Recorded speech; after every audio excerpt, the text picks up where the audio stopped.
नमस्ते दोस्तों, आप सभी को जय मसीह की। आप सबका स्वागत है इस चैनल पर। आज हम जानेंगे कि हम परमेश्वर की आवाज़ को कैसे सुन सकते हैं, कैसे हम परमेश्वर की इच्छाओं को जान सकते हैं। तो चलिए शुरू करते हैं। अगर आप इस विषय को गहराई से समझना चाहते हैं तो इस वीडियो को अंत तक ज़रूर देखें। परमेश्वर की आवाज़ को सुनने से पहले हम समझते हैं कि परमेश्वर हमसे कैसे बातें करता है।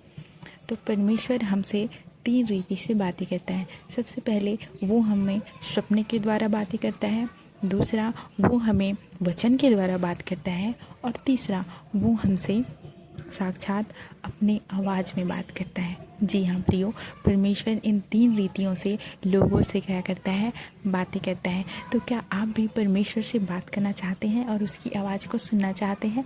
तो आप के लिए 3 आज्ञाएं जिससे आप परमेश्वर की बातों को सुन सकते हैं, उसकी आवाज़ को सुन सकते हैं।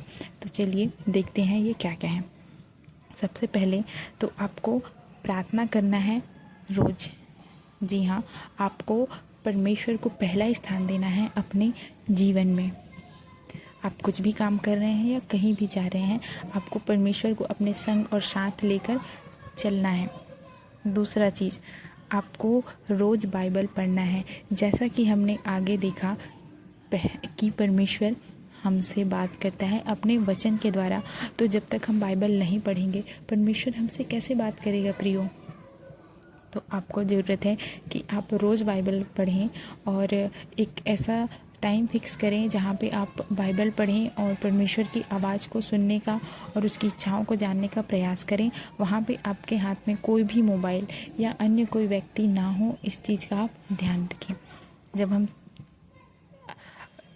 तीसरा चीज़ देखते हैं, जब हम बाइबल पढ़ लेते हैं तो हम बाइबल को बंद करके रख देते हैं और हमें ध्यान नहीं होता कि वचन में हमने क्या पढ़ा। जी हाँ प्रियो, ये गलती हमें नहीं करनी है। हमें निरंतर उन वचनों को, जो वचन हमने आज पढ़ा है, उसको मनन करते रहना है। जी हाँ प्रियो, जो भी वचन आपने आज पढ़ा है उसको समझिए और उसको मनन करते रहिए कि परमेश्वर ने क्या कहा उस वचन में, उसमें मेरे लिए क्या आज्ञा थी।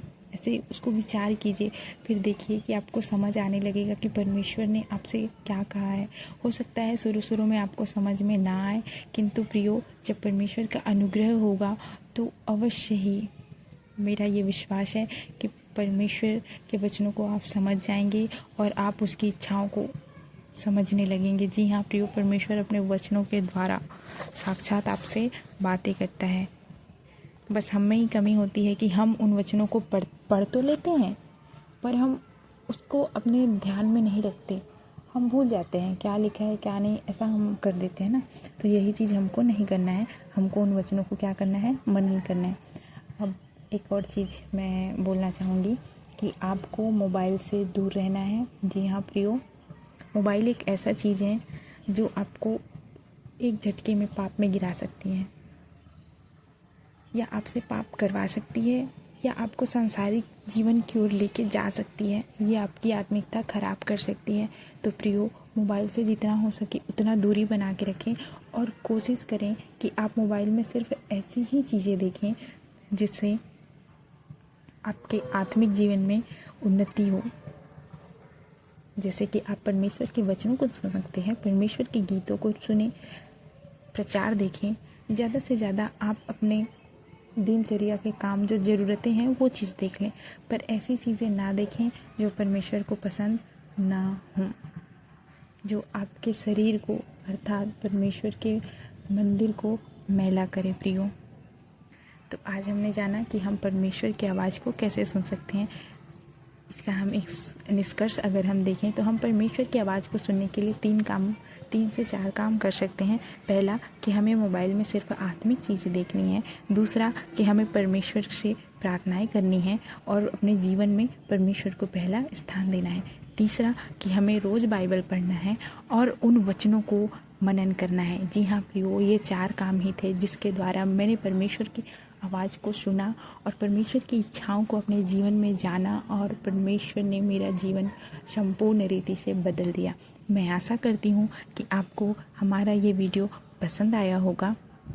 अगर आप ऐसे ही और रहस्यों के बारे में जानना चाहते हैं तो हमारे इस चैनल को सब्सक्राइब करें, लाइक करें और जितना हो सके प्रियो उतना शेयर करें, ताकि जिसको ज़रूरत हो परमेश्वर की आवाज़ को, वो इस वीडियो के माध्यम से अपने जीवन को बदले और परमेश्वर की आवाज़ को सुन सके। आप सभी को जय मसीह की।